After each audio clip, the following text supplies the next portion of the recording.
Vamos lá, galera do Me Salva, que essa é uma aula bastante longa. Para começar, né, para a gente esboçar o gráfico dessa função aí, é muito bom que tu tenha visto a aula de esboço de gráficos, onde tem, né, o passo a passo aqui, certo? Eu vou só puxar agora os numerozinhos de cada um desses passos, para que a gente não perca muito tempo, já que essa é uma aula bastante longa. Então, olha só, o primeiro passo que a gente tem é encontrar o quê? É encontrar pontos de interesse para esboçar esse gráfico. Então, olha só, esse gráfico é um polinômio, né, e dá bastante trabalho encontrar quanto que é, né, o valor dessas raízes. Então, a gente vai pular isso, a gente não vai fazer os valores das raízes, porque isso dificulta muito o nosso esboço. O que a gente vai fazer aqui é encontrar apenas um ponto de interesse, que vai ser onde x vale 0, certo? Onde x vale 0, tu sabe que tu vai matar todo mundo que tem x, e tu vai chegar simplesmente em y igual a 3, que é o teu coeficiente angular. Beleza? Então eu encontrei, né, um ponto que é o 0 e 3. E é tudo isso que a gente consegue tirar assim, em uma primeira análise, certo? Sem muito estresse. O segundo passo que a gente tem é encontrar as assíntotas horizontais, né? Ou basicamente olhar para os limites no infinito. Então olha só, a gente vai tirar aqui o limite com o x tendendo a mais infinito de toda a função, que é x cubo sobre 3 menos 5x² sobre 2 mais 6x mais 3. Isso daqui vai ser igual a quanto? Bom, a gente sabe lá da parte dos limites, né, que um limite de polinômios depende exclusivamente, né, do termo de maior grau. Como a gente tem aqui, né, mais infinito e aqui a gente tem x cubo, mais infinito ao cubo vai dar simplesmente mais infinito. Mas tu tem que ter um pouquinho só de cuidado, né, lá nos limites, né, no menos infinito. Por quê? A gente vai ter aqui x cubo sobre 3 menos 5x² sobre 2 mais 6x mais 3. Quando a gente tirar esse limite no menos infinito, tu tem que tomar cuidado de saber que, como isso daqui, o termo de maior grau do teu polinômio é ímpar, menos infinito ao cubo vai te dar menos infinito. Tu tem que então apenas tomar cuidado com esse sinal aqui. Como a gente encontrou, né, nos limites do infinito mais e menos infinito, a gente conclui que f de x não tem assíntotas horizontais, beleza? Se tem dúvidas de assíntotas horizontais, volta lá na plataforma na aula de assíntotas horizontais, beleza? Vamos tocar então. O terceiro passo aqui é as assíntotas verticais. E onde é que a gente encontra assíntotas verticais mesmo? Nós encontramos assíntotas verticais onde a nossa f de x não existe, né? Onde a nossa f de x não existe.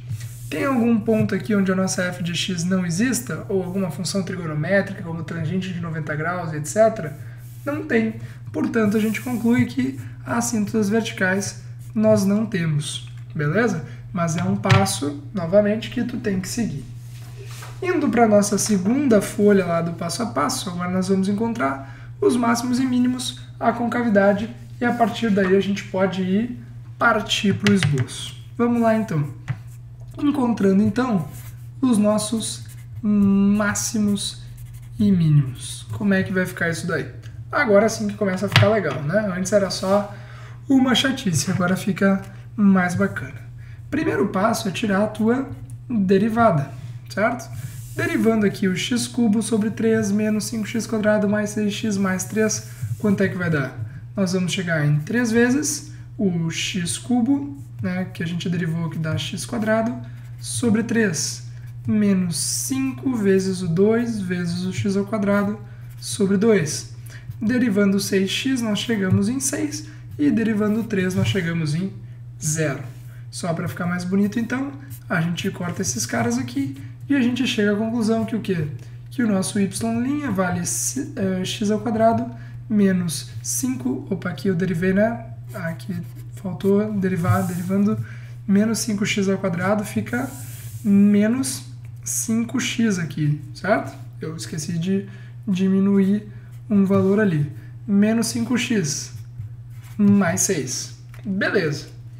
Vamos lá então. O que a gente tem que fazer agora? Nós temos que encontrar os pontos críticos fazendo isso daqui ser igual a zero. Beleza, então. Partindo para a próxima folha, então, vamos lá, né, que isso daqui dá bastante trabalho, é um exercício bastante longo. Como é que vai ficar? Eu só vou copiar a função aqui para a gente não se perder depois, né? X ao quadrado menos 5x mais 6 igual a zero. Beleza. A gente faz isso daqui igual a zero para quê? Para encontrar os pontos críticos. Esse cara aqui igual a zero vai te retornar duas raízes, tá? Tu pode fazer isso daqui de cabeça, ou pode fazer isso aqui tirando por soma e produto, ou se tu ainda usa Bhaskara, eu sugiro que tu faça alguma coisa um pouco mais rápido, né? Assista lá a aula de soma e produto para poder tirar isso daqui quase que de cabeça.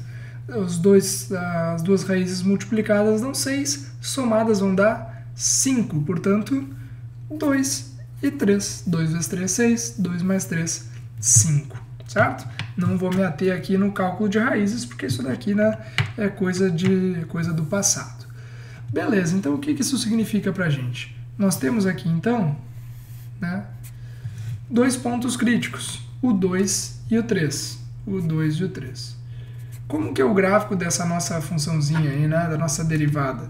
É uma parábola de boca para cima, que corta em 2 em 3. Então o que a gente tem aí, gente? Dos confins do infinito negativo até o 2, nós temos a função sendo positiva. De 2 até 3, nós temos ela sendo negativa e, a partir dos 3, ela volta a ser positiva. Em outras palavras, o que a gente tem? A gente tem a função crescente, função decrescente, função crescente de novo. Certo? Lá em cima, então, o que apareceu? Apareceu um ponto de máximo. Aqui embaixo, o que apareceu? Apareceu um ponto de mínimo em x igual a 3. Beleza? Tudo certo? Vamos avançar então. Já encontramos os nossos pontos de máximos e mínimos. Ótimo. Quinto e último passo é o passo da concavidade. Nesse passo da concavidade, o que a gente vai fazer? No passo da concavidade, a gente vai tirar a derivada segunda, que vai dar quanto? Deriva o x ao quadrado lá em cima, que vai dar 2x. Deriva o menos 5x, que vai dar menos 5, e deriva o 6, que vai dar 0. Mesma coisa, a gente vai encontrar aqui, né, o menos 2x, o 2x menos 5 igual a 0 para encontrar os nossos suspeitos de inflexão e a partir daí ver, né, a concavidade da nossa função.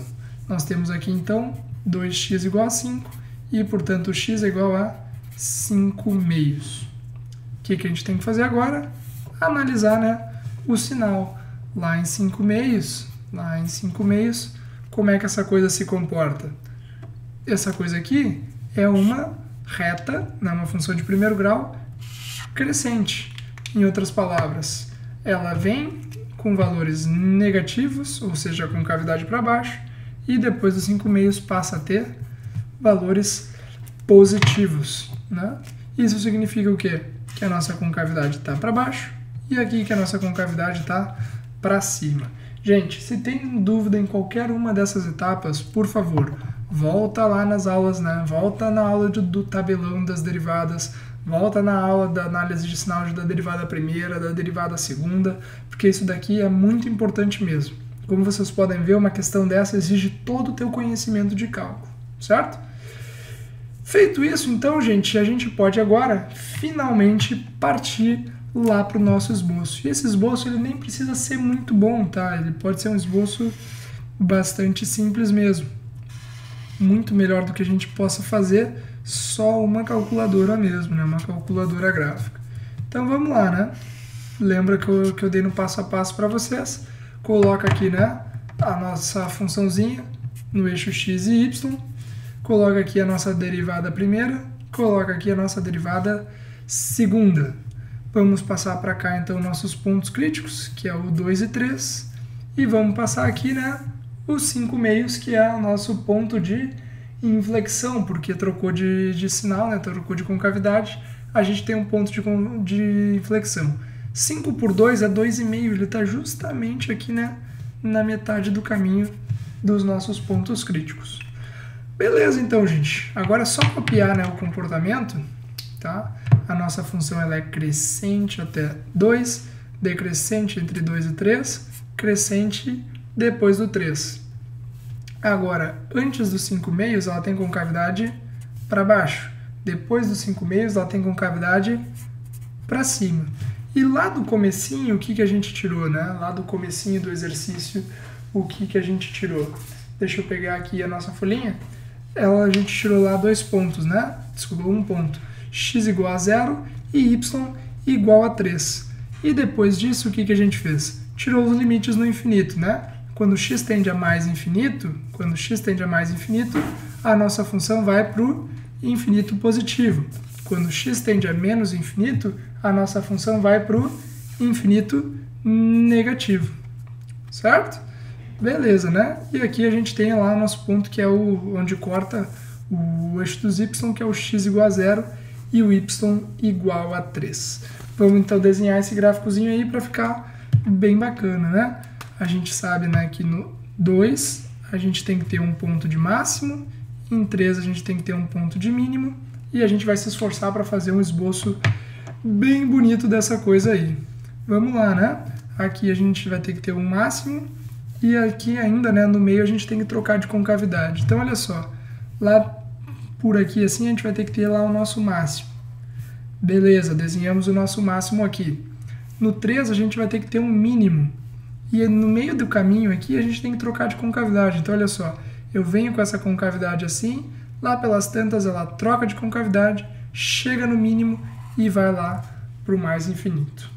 Isso daqui, gente, é um esboço de como é que é a cara desse gráfico, certo? Não é um esboço muito bom. Aqui a gente sabe, né, que esse y aqui vale 3. Aliás, não é um esboço nem um pouco bom, tá? Mas é o esboço que a gente consegue fazer com a mão. A gente consegue ver, então, como é que é o comportamento desse gráfico aqui. Certo? Então, gente, essa é uma aula bastante longa, tá? Em geral, aqui a gente chama, né, dessa questão como a questão famosa do diga tudo. Basicamente, tudo que você sabe sobre essa função e lá no final esboce o melhor gráfico possível. Tudo certo então, gente. Muito obrigado por ter assistido essa aula. Continuem aí, espero que vocês ao final desse curso saibam tudo de cálculo. Um abraço e até logo.